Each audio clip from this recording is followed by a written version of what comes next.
Thank you. The next item of business is a statement by Natalie Dawn-Innes on improving transitions for young disabled people. The Minister will take questions at the end of her statement, and so there should be no interventions or interruptions. And I call on Minister Natalie Dawn-Innes. Up to 10 minutes, please. Thank you, Presiding Officer, and thank you for the opportunity to make this statement today. I'd also like to extend my thanks to members across the Chamber for raising the important topic of transitions to adulthood for young disabled people. It remains clear to me that there is cross-party consensus that we should and we will do everything we can to improve the experience of transitions to adulthood for young disabled people. And I'm heartened that so many members in this chamber share the Government's ambition of improving their experiences and outcomes during this important period of their lives. I know from our work to develop the National Transitions to Adulthood Strategy and from the evidence that the Education, Children and Young People Committee heard on Ms Duncan Glancy's bill that there are excellent examples of local authorities, education, health and social care services and more working to improve the experiences of disabled children and young people transitioning to adulthood across Scotland. Just earlier today, I had the pleasure of meeting some of the young people and families who benefit from NHS Lothian and Spina Bifida Hydrocephalus Scotland's transition clinic, which the Scottish Government has helped to support. I heard first-hand about the positive impact of multi-agency collaboration and cooperation, which places young people and their families at the very heart of that transitions process. Improving transitions for young disabled people remains of critical importance to the Scottish Government, and the Minister for Equalities and I continue to work across Government to ensure continued focus and urgency around this agenda. Today provides an opportunity to update Parliament on our continued efforts to improve young disabled people's experiences of transitions, and I'll also provide further details regarding our commitment to introducing Scotland's first National Transitions to Adulthood strategy. And I give Parliament a commitment to engage constructively with the opposition on these matters and confirm that the Government remains open to strengthening the framework required to improve the experiences of young disabled people at points of transition. That is the goal that we are all seeking to achieve. I firstly want to be clear that this Government is taking action now to improve young disabled people's experiences of transitions. We are not waiting until we publish the strategy. I know that members across the Chamber want to make sure that we are driving urgent action, given what was said during the Stage 1 debate on the Disabled Children and Young People Transition to Adulthood Scotland Bill. I want to reassure them, disabled children and young people and those who support them, that we are.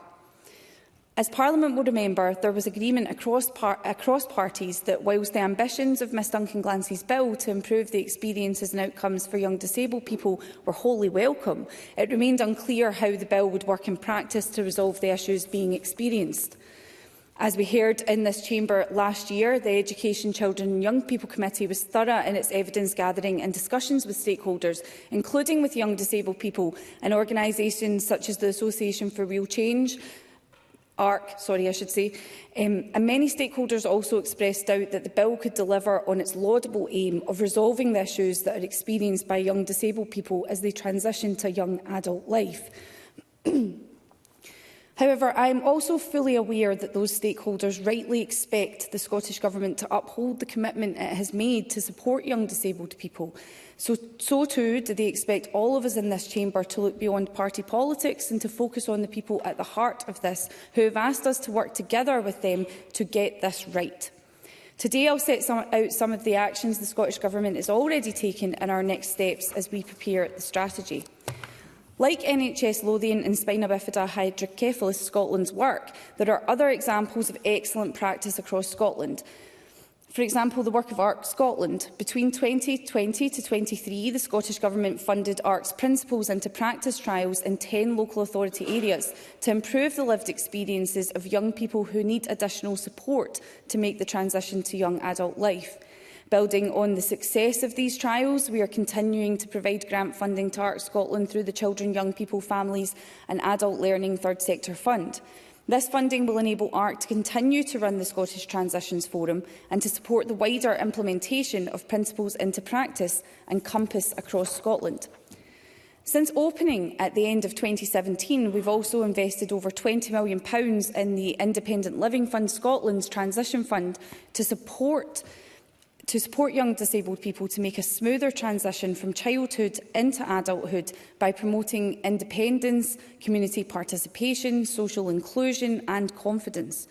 In 24-25, we've continued to provide funding to support Enable Scotland's Stepping Up Transitions programme, which connects young disabled people to fair work, education and productive activities designed to support a successful transition into adult life and work.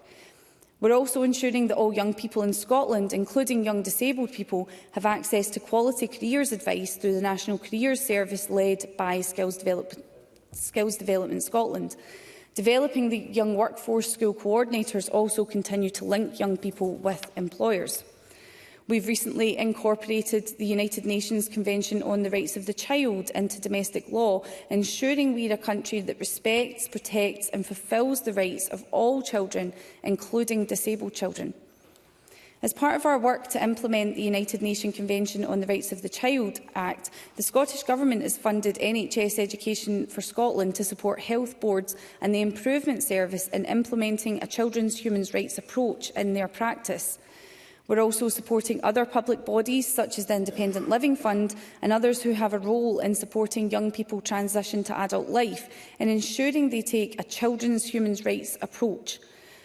Our work with NES includes supporting health boards to consider children's rights during transitions to adulthood. In 2023, we published the Getting It Right for Every Child's Plan Practice Statement, and this includes new guidance for transitions and makes clear that particular consideration should be given to disabled children and young people. And the guidance complements the existing suite of GIRFEC policy and practice guidance that we published in September 2022. Building on GIRFEC best practice, the Scottish Government is also co-designing Getting It Right for everyone, including with place-based pathfinders in areas such as Fife, North Lanarkshire and Aberdeen City, who are considering young people transitioning from children's services to adult services. We're currently developing the GIRFE Team Around the Person toolkit and testing it with pathfinders and partners, and this toolkit will help to support positive, early conversations around transitions for young people with a focus on early planning, accessible information and the coordination of professionals around the person. This toolkit is due to be published soon. Presiding Officer, these are just some of the examples of the actions being taken forward across the Scottish Government to improve young disabled people's experiences of transitions to adulthood. However, despite these fantastic efforts, I understand that experiences differ and some young disabled people are not getting the support that they need at the right time. And I'm clear that all of those with responsibility for transitions must do more to improve the experiences of disabled children and young people, and that doing nothing is not an option. And that's why, in addition to the range of work I've already set out and more, the Scottish Government remains committed to introducing the National Transitions to Adulthood Strategy. This will help to ensure that there is a joined-up approach so that all young disabled people in Scotland can experience a supported and positive transition to young adult life. Presiding Officer, I'd like to take the opportunity before Parliament today to state that the Scottish Government's recent decision to extend the planned timeline for publishing the strategy is not one which has been taken lightly. It is one, however, which was considered necessary in order to give the fullest consideration to the extensive and invaluable contributions made by stakeholders who attended our recent engagement sessions between May and August 24. This revision was also necessary to make sure that appropriate actions and priorities are considered and discussed across government, and we are working on that now. There must also be sufficient time to ensure that the strategy can be published alongside a range of accessible formats in order that it meets the needs of those that it aims to support.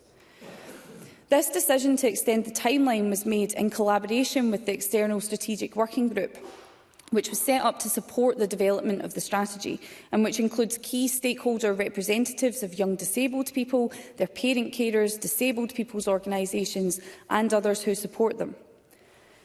To conclude, Presiding Officer, I hope that members across the Chamber are reassured that the Scottish Government continues to take urgent action and maintains focus on work which supports improved experiences of transitions to adulthood for young disabled people in Scotland. This Government remains committed to delivering progress towards this goal, and we will continue to work collaboratively with young disabled people and their families, with those providing the high-quality support and planned transitions we know every young disabled person should have, and with colleagues across this chamber to ensure that all young disabled people making the transition to adulthood in Scotland are empowered to achieve their full potential. I want to take this opportunity to again extend an invitation to all parties here in this chamber to work with us to ensure that we get this right. As a Parliament, we owe it to the young people of Scotland to put aside those political differences and work together to deliver a strategy which supports young disabled people as they navigate one of the most important periods of their life. I was clear to Ms Duncan Glancy during the considerations of her bill that I would be willing to work closely on the transition strategy going forward, and my position is the same today. I would urge any member who has feedback on the development of the draft strategy to get in touch with me so that we can ensure this is delivered as soon as possible. We all have a duty to work together to get this right. Thank you, Presiding Officer. Thank you, Minister. The Minister will now take questions on the issues raised in her statement. I intend to allow around 20 minutes for that, after which we will move on to the next item of business. I would invite those members who would wish to ask a question to press the request to speak button, and I call Ros McCall. Thank you, Deputy Presiding Officer. I thank the Minister for advance sight of the statement.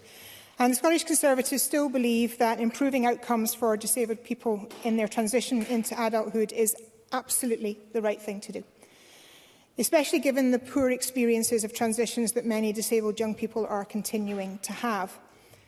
But the fact that we're 1 year on since the Scottish Government reiterated its commitment to publish a transition to adulthood strategy by the end of this year, and we're no further forward, is disappointing to say the least. And despite warm words like commitment, reassure, currently developing and soon, this further statement of intent, well, we're here today with a ministerial statement containing no concrete timeline for delivery. So can the Minister therefore guarantee that the strategy will be completed before the end of this parliamentary term? And secondly, will the statements list as an action by the Scottish Government that they're taking forward in the absence of a strategy? So will these actions actually start to make a tangible difference, when will that happen, to the lives of young people as they transition? And given the reliance on the third sector to deliver these tangible differences, can the Minister confirm continued funding for these projects? Minister. I thank Ros McCall for that question. So, as I said in my statement, I appreciate that it will be disappointing that the strategy has been delayed, but it is for very good reason. We've always been clear that we would seek to develop a strategy that recognises both the urgency of the improvements we've heard are required, but also allowing sufficient time to support the engagement and participation of those it will affect. So, where the online survey seeking feedback on the statement of intent received 151 responses, we conducted a further period of engagement between May to August 2024, with engagement with over 500 people. And I'm now committed to ensuring that each and every one of those responses is given the consideration it deserves. With that in mind, and in collaboration with the External Strategic Working Group set up to support the development of the strategy, we're allowing that additional time. I do aim to publish the strategy in spring 25, but I will absolutely do that sooner if I feel that is a possibility. I call Pam Duncan Glancy. Thank you, Deputy Presiding Officer, and I thank the Minister for advance sight of her statement and for agreeing to our request to give it. However, I am really disappointed in where we are and what it says today. I introduced my bill in 2022 because I believed, and still do, that disabled children and young people need extra support at transition to give them a fighting chance in their future. My bill was rejected, and this Government promised to introduce a national transitions to adulthood strategy. The Minister said at the time, and I quote, that the Government are not resting on our laurels. That the strategy is now delayed, a year since my bill was rejected, and indeed 8 years since the Government promised a strategy in their 2016 manifesto, makes it hard to see how the commitment isn't resting on their laurels, and to use engagement with a group of people who are consistently engaged and have been telling the Government about this issue as a reason for that, is really, really unfortunate. 2,202 young disabled people finished school in 2023. They could have had support had the government published the promised strategy. The fact that this government are delaying this strategy again is a betrayal, and they need to answer to the thousands of disabled children who have missed out. Because what's the point in a government if it takes them more than 8 years to commit to something they say they'll do in a manifesto? So can I ask the Minister, does she agree with Martin Luther King that a right delayed is a right denied? Minister. I'm sorry to hear of any instance where any child or young person doesn't get the support that they need. In relation to Ms Duncan Glancy's bill, it was quite clear that Parliament agreed last year that Ms Duncan Glancy's bill would not resolve the challenges facing disabled young people in the transition to adult life. Now, Ms Duncan Glancy speaks about progress, and as I've said, I am absolutely not. This government is not resting on its laurels in terms of making improvements for young disabled people. I've already laid out in my statement a number of actions that we are making progress. Work is progressing to develop the work is continuing to progress to develop the strategy, and I, as I said, have committed to publishing that in spring 25. And as I've said, I will continue to engage with Ms Duncan Glancy on where she feels those improvements could be made. But I really want to emphasise that I hold as much urgency in relation to this as I believe the member does. I call Karen Adam to be followed by Rona Mackay. Ms Adam. Thank you, Presiding Officer. It is vital that disabled young people have informed choice and control about the support provided to them. Can the Minister say a bit more about how the Scottish Government will ensure the rights and preferences of disabled children and young people are at the heart of decision-making processes on their individual transitions to young adult life? Minister. Absolutely, and I would assure Ms Adam that, as with almost everything in my role, I believe that children and young people should be absolutely at the heart of decision-making. Early transitions planning should be available to young disabled people, and it should adopt a holistic, person-centred approach to empower young people to dream big and identify and pursue their goals and aspirations. And this was a priority that was already set out in the Statement of Intent. And it's underpinned by the UNCRC, which, as Parliament knows, and as said in my statement, we've recently incorporated. In particular, Article 23 states, States parties recognise that a mentally or physically disabled child should enjoy a full and decent life in conditions which ensure dignity, promote self-reliance and facilitate the child's active participation in the community. Article 13, the child shall have the right to freedom of expression. This right shall include freedom to seek, receive and impart information and ideas of all kinds, regardless of frontiers. So I believe that, in line with a lot of Scottish Government priorities and also legislation, that will absolutely be a key consideration and is a key consideration in development of the strategy. I call Rona Mackay to be followed by Daniel Johnson. Ms Mackay. Thank you, Presiding Officer. Following from my colleague's question, I welcome the Minister's comments about the need to bring disabled young people along on this journey with us. Following the Government's Statement of Intent on Transitions and the establishment of the working group, there has been extensive consultation with stakeholders, including disabled young people and their families. Can the Minister speak any more on that engagement and outline how, moving forward, this engagement will continue? Minister. Absolutely. So when we engaged more widely on the strategy between May to August 24, we took a solution-focused approach to understand what is currently working well and what could be even better in relation to each of the strategy's priorities as set out in the Statement of Intent. And during this period, as I've said, we engaged with over 500 people across Scotland, including parents and carers, professionals from a range of sectors, supporting young disabled people and, most crucially of all, young disabled people themselves. And I extend my sincerest thanks to everyone involved in that. Throughout the strategy's development, we've also worked directly with some groups of young disabled people, including ARC Scotland's Divergent Influencers, Children in Scotland's Inclusion Ambassadors and ILF Scotland's Young Ambassadors. And the views of these groups continue to be sought via representation on that external strategic working group.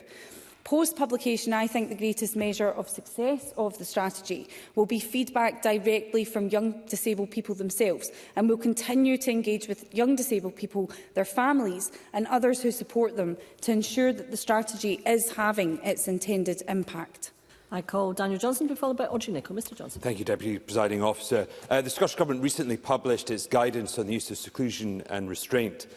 Transitions have just one mention in that guidance, in paragraph 29, which is a single sentence. So I'd like to ask the Minister, does she think that that's an area for future revision of that guidance, or indeed other areas of policy and guidance? And would the Government be willing to discuss how transitions could be included in my bill? Because after all, does she agree with me that the best prevention of the use of seclusion and restraint is by having adequate support plans in place at every point of transition? Minister. I would certainly be happy to discuss that with the member. I know that the Cabinet Secretary is leading on this work, and we would be happy to discuss the issues raised by Mr Johnson. Absolutely. I call Audrey Nicholl to be followed by Ross Greer. Ms Nicholl. While a lot of disabled young people will transition to college or to the world of work, many of them are also going to university. So I wonder if the Minister can outline what support the Scottish Government is able to provide for disabled students in this particular space. Minister. Absolutely. The Scottish Government is committed to ensuring that all students with a disability, long-term medical condition or additional support needs are supported as they study in further and higher education. So as an initial step, we've opened up living cost support to disabled students who are studying full-time distance learning courses who are unable to study campus-based courses because of their disability. Now, universities operate independently of the Scottish Government, but each college or university has a duty under the Equality Act to make reasonable adjustments to ensure that students with disabilities, including long-term medical conditions, are not placed at a disadvantage. Scottish universities are covered by the public sector equality duty, which requires them to, amongst other things, report on mainstreaming the equality duty, publish equality outcomes and report progress, and assess and review policies and practices. And the regulatory body for the Equality Act is the Equality and Human Rights Commission. More detail of its work in Scotland can be found on its website. I call Ross Greer to be followed by Alex Cole-Hamilton. Mr Greer. Thank you. A successful transition to adulthood is made far more likely if a disabled young person has had a successful experience in education. But if every single action in the Government's ASL action plan were to be implemented to be delivered in full, it still would make next to no difference to the appalling situation faced by so many children and young people with additional needs in our schools. So can I ask the Minister if she agrees, as much as I welcome the commitment to work with other parties, that at a minimum the transition strategy must be far more ambitious and far more substantive than the additional support for learning strategy already is? Minister. And I think if that's something that's felt across the board, that will absolutely come back to us through our engagement. I've already told of the groups that we're engaging with, so we are engaging very fully. And I've said the reason that I'm standing here today because of the delay to the strategy is because I want to ensure that each of those responses is considered fully. If that is something that comes up, then I am absolutely happy to, as I say, give that the consideration it deserves to ensure that all young disabled people have the support that they require when they are making that transition to adulthood. I call Alex Cole-Hamilton to be followed by Claire Adamson. Mr. Thank you very much, Presiding Officer. Presiding Officer, each week we all meet constituents in our surgeries who are being failed by the inability to properly access the support they need when they're transitioning to adulthood. And when we debated Pam Duncan-Glancy's bill last year, the Scottish Government persuaded the majority of MSPs in this chamber that support was otherwise accessible, that there was too much duplication and overlap to key aspects of existing legislation. But the strategy that has been promised to resolve that is still delayed. Is she persuaded that that duplication of which she spoke or her government spoke will be swept away and swept up in a strategy that is still to be forthcoming? And is she confident that that is achievable without further legislation? Minister. I am confident that it's achievable, and I would just maybe highlight to the member that although, of course, the Government did oppose the bill, the committee scrutinised the bill and also agreed that it would not have the intended outcomes. So I think this was quite clear to members across this chamber. I've been quite clear. I've already highlighted when the statement will be coming out. I do believe that it is possible to make improvements without further legislative change. And as I highlighted in the statement, there are already a number of ways where we are looking to improve things. Also, we have, as I said in the statement, new responsibilities under UNCRC, implementing GURFIC, implementing GURFI. So I believe that things are improving every day, although of course I'm still sorry to hear of any instances from Mr Cole-Hamilton's constituents where they're not receiving the support that they need. I call Claire Adamson to be followed by Jeremy Balfour. Ms Adamson. Thank you very much, Presiding Officer. The Scottish Government has made substantial progress in reducing the disability employment gap. But we know that that very much depends on third sector and social enterprise support in that. Given the reaction to the national insurance increases for employers and the concerns that have been raised by the third sector, can the Minister outline how she is engaging with the third sector in developing the strategy going forward? Minister. I think I've already laid out how I'm engaging, or how we have already engaged with the third sector, and I would just be very clear that I engage with the third sector on a daily basis. I understand the concerns they're having around those national insurance contributions, and I understand, of course, the huge impact that third sector organisations have on the ground, and will continue discussions with them around how best we can support them. I call Jeremy Balfour to be followed by Emma Harper. Mr Balfour. Deputy Presiding Officer, there are a number of things that seem to be missing in the Minister's statement and answers today, not least any meaningful metrics by which we can judge the success of the Government's actions. So can the Minister tell the Chamber how she plans to measure whether or not her policies are successful, and how will she collect the data so that this Parliament can scrutinise more carefully? Minister. So progress on the statement will be monitored and reviewed, and I think the best judge of whether the actions that we're taking are successful or not will be through scrutiny in the Parliament from opposition members, will be through scrutiny from children and young people. It is those voices that I want to hear, and they will continue to tell us where we're getting it right, where we're getting it wrong, and where we need to go further. But there will be the actions laid out in the strategy will be monitored to ensure that they are having the effect that we want them to have in terms of providing that support. I call Emma Harper to be followed by Miles Briggs. Thank you, Presiding Officer. It is so important that children and young people receive all the support they need to flourish and thrive, including those children and young people with a disability or additional needs in rural areas like my South Scotland region. Could the Minister set out what the Scottish Government is doing in terms of additional support for learning for children and families in more remote and rural areas? Minister. Absolutely.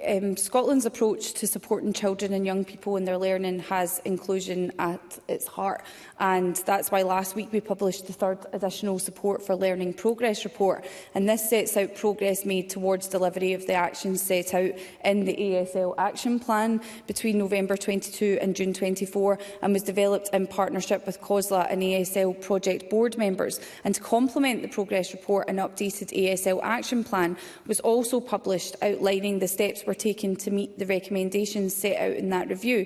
A range of actions have been carried out to date. We've established the Success Looks Different Awards to co-create and collaborate with children, young people and their families. Work has begun to establish parent groups within local authorities. Professional learning opportunities for our teaching and support staff continues to be a priority. And I would just highlight the responsibility for the delivery of education has devolved at a range of levels, in fact, in education authorities, schools and the actions of individual members of staff, including in rural locations. Partner organisations, including health boards, social work services, further and higher education in the third sector, all also have a role in delivering additional support for learning as part of delivering educational outcomes for children and young people. Thank you. And I call Miles Briggs to be followed by Martin Whitfield. Thank you, Deputy Presiding Officer. Apologies again for arriving late in the chamber. And I'd ask the Minister if she would be honest to the chamber that a year on we don't seem to have seen any progress whatsoever. All the progress she's outlined in the statement has been made by the third sector, and we welcome that. But we haven't seen progress from the government 8 years on from when they said that we would. So can I ask the Minister a simple question? What will she actually measure progress over the next year? Will it be in terms of results of people going into more positive destinations, or will there be no measurement of what the government intend to take forward over the next 12 months? Minister. Can I just, in relation to the members' comments around what has happened in the last year, I have set out a range of areas where I feel we are seeing progress, and I am absolutely happy to commit to providing a full progress update on the actions that I set out last year if the member, if Parliament would find that helpful. In terms of progress that we are making, we are focusing on the getting it right for every child approach. We are focusing on strengthening implementation by working in partnership with a range of services and stakeholders to ensure that this is embedded across all sectors. In relation to adult services, work is also ongoing in developing GURFE, which, as I've said, builds on existing adult practice and best learning from GURFEC. And in relation to, although I've already said the progress will be analysed, and I'm happy to provide progress reports when that is required, the best tell of whether that we are getting this right is the children and young people who are experiencing those services and what we are hearing from them. If we are hearing that we are not going far enough or fast enough, then that's absolutely something that the government will have to consider. And I call Martin Whitfield. I'm very grateful, Deputy Presiding Officer. Ros McCall asks about funding. The Children and Young Persons Early Intervention Fund, which is the vehicle through which the third sector are funded, is due to end in March 2025. Can the Minister confirm this will continue beyond that date? Minister. I am not able to confirm that at this point because, as the member will know, the budget will take place on the 4th of December, and I'm not able to confirm that prior to that. However, what I will say to the member and will assure the member is that, as I've said, I engage with third sector organisations on practically a daily basis, and I hear how important this funding is to them, including my visit this morning. So I would just highlight that I absolutely understand and I hear the calls from the third sector around the uncertainty of this funding. Thank you, Minister. That concludes the statement. There will be a short pause before we move on to the next item of business to allow frontbench teams to change position should they so wish. Thank you.